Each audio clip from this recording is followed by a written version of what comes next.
Assalamu alaikum wa rahmatullahi wa barakatuh.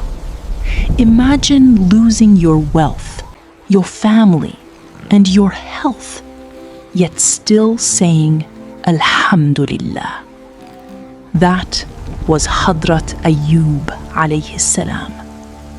Allah tested him with years of hardship, but he never complained or lost faith. Instead, he remained patient, grateful, and devoted to Allah.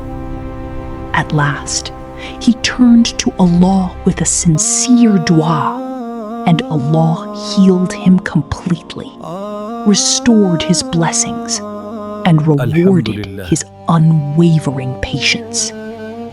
His story teaches us that every trial is temporary, but faith in Allah brings eternal reward.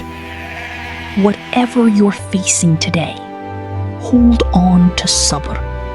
Keep making dua and never lose hope. May Allah grant us the patience of Hazrat Ayyub. Amen.